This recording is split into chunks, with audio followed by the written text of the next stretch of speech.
Hey, welcome to the Huntsville Hustle Podcast, where we share stories of grit, growth, and greatness here in Huntsville, small business scene. And today we got someone a little bit unique. We got Dylan. He's something called AltosMensa. And get ready to dive in what he's kind of helped shaping the local business scene and what makes him kind of a name to watch. So, Dylan, thanks for being here. Absolutely. Thank you for having me. Absolutely. Man, I wasn't sure. I've never said that word before, so I was getting ready for it. Did I pull it off? Yes, that was perfect. That was perfect. Okay. Altos Man, Mensa. man, in my head, I knew I had it, but you never know what comes out. So we'll just Yeah. start there. Man, what inspired you to start that, and what does that name represent? Yeah. Well, the name represents, so it's Latin. So when you translate it from Latin, it means the high table. But I'll talk a little bit about the inspiration for the name first, and then I'll dig into kind of the story behind it. So for me, I'm Italian. And so a lot of my family inspiration, the family stories go back to like the Renaissance and things like that. This time when there was people in power that wanted to connect the community so that they could inspire a brighter future. And so that was the initial idea. The whole team really championed this idea. But going back to kind of what inspired like the concept behind what we're doing is so right now I'm a university student studying at Samford. But 2 years ago, my partner Sean and we were roommates in college, and we were having conversations with friends in the music industry and different other industries, different artists and different genres and stuff. And we decided to start a podcast called What's Next, where we interview young entrepreneurs, young creatives, very similar to what you're doing here. And so from there, bringing us up to today, we've had 2 seasons of Huntsville and then 1 season of Birmingham. And through this whole journey, we've been able to ask people like, what is the thing that you're looking for in the community that you're not able to tap into and find? And the biggest piece is them being able to connect with each other. There's many opportunities for people, but they have to be able to see the right poster or the right social media post or whatever in order to get engaged. There isn't many people or groups that are sort of access portals to the community. And that's really what we want to be. Obviously, What's Next is the spotlight. And so Altos Mensa is supposed to be that sort of that enhanced version of that really access point. It's awesome, man. Like I said, there's so many people that could help each other out if they just could make that connection. So that's cool. You're kind Yeah, of that middle ground for those people that can make that connection. Because man, sometimes when 2 people get together, powerful things can happen. But if they don't know, absolutely. like they're going around in circles all the time, it doesn't happen. Hmm. Huntsville's small, but it's Yeah, still pretty big. So that's cool. right. You're doing that. So what's kind of been the biggest challenge you face getting this thing off the ground? That's a great question. I think so. Actually, this past weekend we had our first event for the social club, and that was a massive success. And last night we had our sort of review and overview of the event, seeing how everything went. And when we were putting some of these numbers together and looking at what were the outcomes, one of those pieces that we all noticed were we overhired like crazy. Remember, this is the first event. So we had about 60 attendees and we had 18 people working this. So an 18-person team working this event that has 60 people show up. We blew a bunch of money from hiring all of these people. So this was like one of the very recent sort of challenges that we had to say, okay, this was a challenge, but it's not a barrier or a roadblock. It's just an obstacle. And so, like I said, we talked about this last night, and the way we were able to solve this is really like from my position, like I said before, being able to tie the teammates' ideas together into sort of a plan that we can use moving forward. That's exactly what I did. Is I said, I want y'all to tell me what your reactions are to this, and then your basic idea of strategy moving forward. And then what I did, like I said, is tied these together and said, okay, we need to analyze the events to a higher degree. We need to make sure that we are paying attention to how much we're spending on these events. That should be one of the key points. We did have P&Ls and all of this, but this was one of those things that we couldn't have anticipated or expected. And so this was a baseline sort of challenge that, the answer to this is we need to have a higher level of analysis before the event. So does that make sense? Oh yeah, man. If anyone listening right now has a business, been running a business. They've done exactly what you did. They've wasted a Yeah. bunch of money on something for something that could have been avoidable. We've all been there, man. It's Hmm. that's part of the process. It's going to be as way you, as you go, you're going to grow. You're going to make mistakes. It's all right. But I like what you're doing. Hey, let's not make this mistake twice. Here's what happened. Exactly. Here's how we fix it. Here's how we go forward. So good on you for doing that, man. When I I was, appreciate it. I probably wouldn't do that, man. I just kept on doing stuff, you know. Yeah. Yeah. So you've got an analytical approach that I did not have. So good on you, man. Well, I appreciate that. So you mentioned one of your events. Kind of tell us how Mhm. you do connect with the local community here.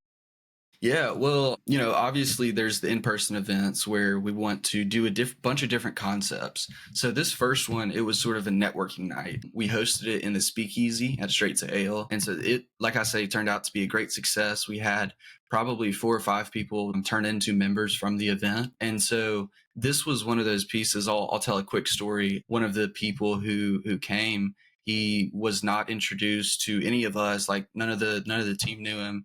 And when he came in, he sat at the bar and I walked up, I introduced myself and asked, a couple questions about like, what do you do and what brought you here and all of that. And I hear that he's a software engineer and so immediately, and an aspiring entrepreneur as well. So immediately I say, walk with me. I got some people I want to introduce you to. So I introduced him to probably 3 or 4 software people, like tech industry focused people. He had good conversations there. And then I walked him over to, this was actually funny. The reason I walked him over to the vintage store people, One Man's Vintage, if you're familiar, I walked him over to their table and I was just introducing him because they're business owners. They're young. They're in the scene, all of that. And he probably sat there for 2 hours talking to these people. So again, that idea, going back to it, that idea of being that door, that catalyst for people to connect further, that's, a quick story that really, I think, pushes that forward. But outside of that, again, going back to the event concepts, we want to do speaker events and different things like that, concerts. And so at these events, we really want to incentivize the people connecting with each other.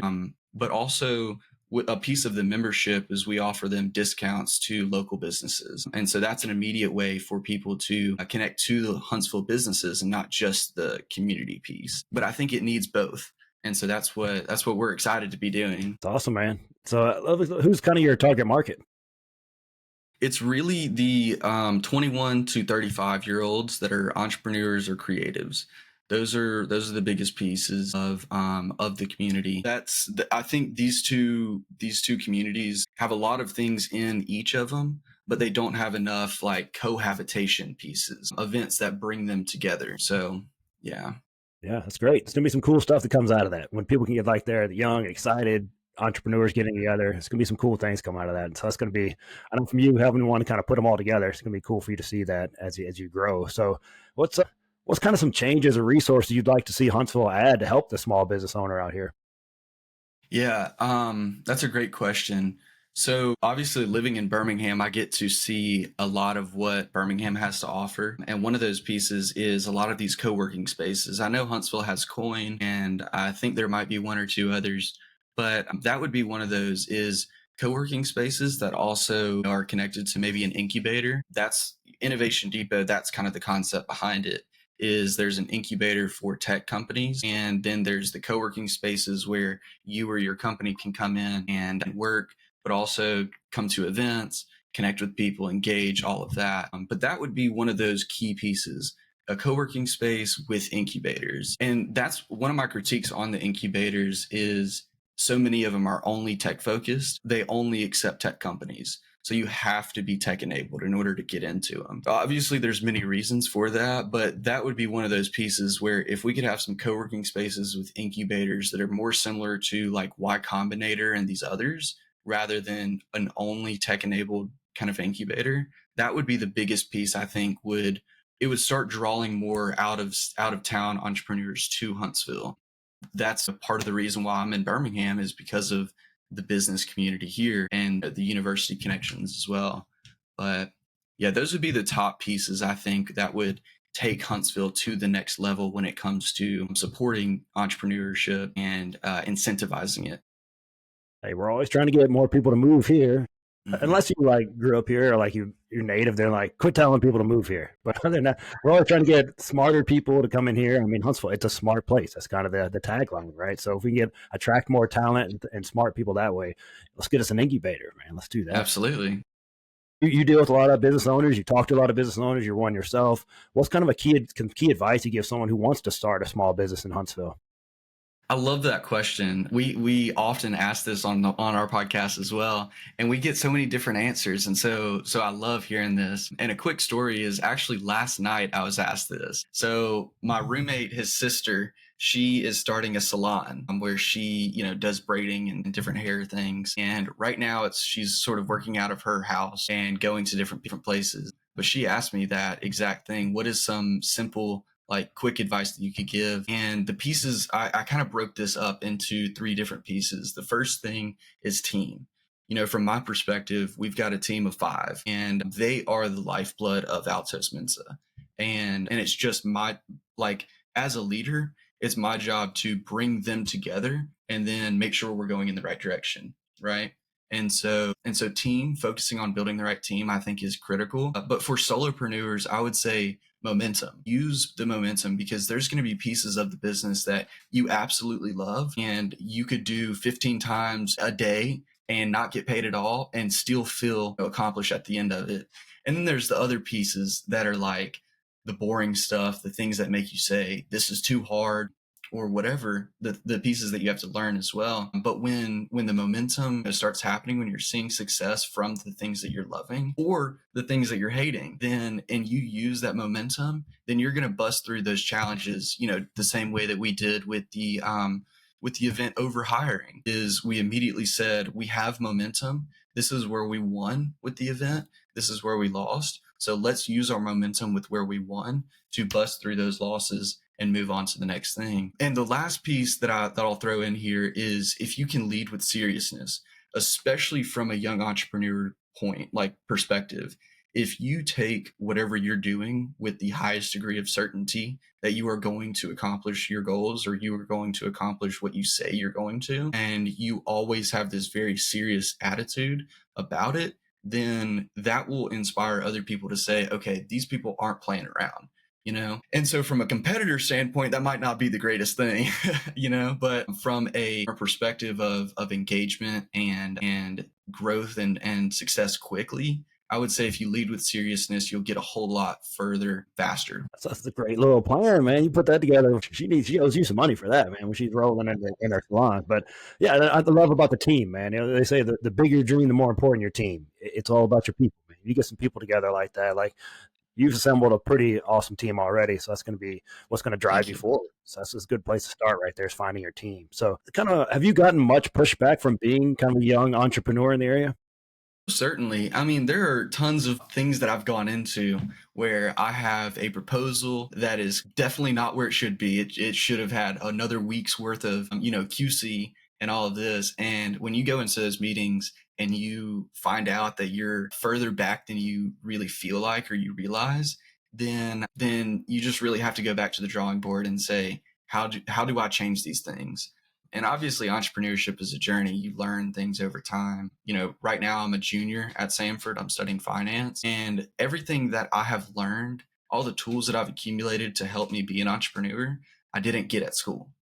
So that's one of those pieces is, as an entrepreneur, if you go to the meetings with a not finished proposal, or in a place where you are behind the curve of where you should be in order to find success, then you're going to grow through that. Again, the momentum and leading with seriousness, you're going to go through those issues. But I mean, it doesn't take long. I think with somebody like, for instance, with myself, when we were telling people about Altos at the beginning, they were saying, we wouldn't, even have a meeting with you to look at doing a discount for your members unless you have like 250 members that are going to convert and become paying customers to that brand that we're wanting to offer a discount to. And so for that, like in that instance, I have to say, okay, I'm going to go back to the drawing board. And like when it comes to those specific deals, is sometimes people are followers, and entrepreneurs are also followers. So if you go and you're trying to pitch this one deal to a person with a certain level of seniority within a market, and you go to they're not necessarily their direct competitor, but you go to someone in a different position and there's admiration between the two, then this person who didn't take you serious originally is going to see that this person is, and then that metric comes up, that confidence in you comes up. So yeah, that was sort of long-winded, but I hope that I No, I get painted a good exactly what you're picture. saying, man. Nobody wants to be first for some reason. They don't want to Right. be on a lot of. Let's be want to be the cutting edge for whatever reason. But man, Yeah. if you came in with like a half proposal, but that sweet mustache ears, I'd say yes, right? Man, that thing speaks volumes, right? But I I would. appreciate it. I'd like to, besides your mustache, I'd also like to give you a compliment on how you reached out to me. As you started our relationship, you came with a giving hand. You're like, here are some resources, some people that I think would be great interviews. And man, that's the way you come in the door, right? Don't come in like, hey, here's what I want. Like, here's something that can help you. That's if you're listening right now, you're a young entrepreneur, or whatever age entrepreneur, that's the way you get people's attention, not trying to sell your stuff. How can you help the person you're reaching out to? So kudos to you, man. That's a great way to get your foot in the door anywhere. I appreciate it. I mean, that's business, is you give and you take and it flows back and forth. And so when your mindset is in the right place and you have like that give attitude, then, it's going to come back eventually. This is it coming back. So I'm glad that I reached out and I'm glad that I was like able to do something that was of value to you. Absolutely. And we're sitting here today because of it. So There you go. It worked, right? There heck you go. yeah. Giving hand, mustache. If you're growing a mustache, it's number one. Giving hand, two. Be serious. Grow your team. Yeah, you got all kind of advice for people today. So Yeah. let me ask you this, man. What's kind of the next step? Where do you see AltosMensa going from here? Well, I mean, we've got a big plan for this first year. 8 in-person events, 8 online events. There's obviously the vault, there's the Discord. So we want to have a lot of engagement. We want to grow, obviously, this community. But again, going back to the sort of mission of this is we want to eventually grow this into an incubator for artists and entrepreneurs in the city, and then eventually grow that statewide, and then eventually countrywide, and then worldwide. You know how it goes. But yeah, those are that. So when I look at the long-term perspective, that's where it is. But within this next year, it is we want to give the most value from any social club towards entrepreneurs that exist. And so, with the first 50 people that we're bringing in is we're giving them 50% discount from what the members are going to be paying afterwards. So with growing this first group of people, we are losing a serious amount of money, and no, it's not sustainable. But when we get this group of people together after that, like again, going back to the concept of giving and then waiting for that return to happen, that is our mindset, is we want to give as much as possible to this community so that we can see it grow, because that benefits everybody. Yeah. It's a great plan. I like it. So I I know people are appreciate listening it. right now. They say, hey, man, I want to be one of the first 50. How do they get involved? How do they follow you guys? Yeah, I mean, check out the website. Go to the website and read. You can read about the entire membership, and you can check out the different types of events and that sort of thing. And you can also reach out to us on the website. Also, check out the Instagram. We're releasing a lot of the event content this week and next week as well. And so we're going to be slowly rolling a number of pieces out through that. But also reach out to us, through the website. You can get contacted to us through Instagram. You can get contacted to us. But again, going back to the community engagement piece, that doesn't happen without people talking. So reach out to us. Like if you have questions, you want to get involved, reach out. That's the biggest piece. So There you go. Go check them out, see what they're doing. Go to one of their events, check out one of those, just see what they're doing. It's usually to experience something or really just hear you talk about it. So go check out. They got 8 events online, 8 in person, plenty of opportunities. Go check them out. I'll link all that stuff in show notes. You can just click on it, go check them out. But Dylan, thanks for being on here and telling us more about what you got going on, man. I appreciate you being here. absolutely. Thank you, sir. This was fun. Yeah, appreciate you being here, and I appreciate you guys listening. Please share this episode. There's a young entrepreneur that needs to know how to get connected to other smart, healthy minds out there that are making Huntsville a better place. Appreciate you guys listening. Share this episode. We'll see you guys next week on the Huntsville Hustle Podcast.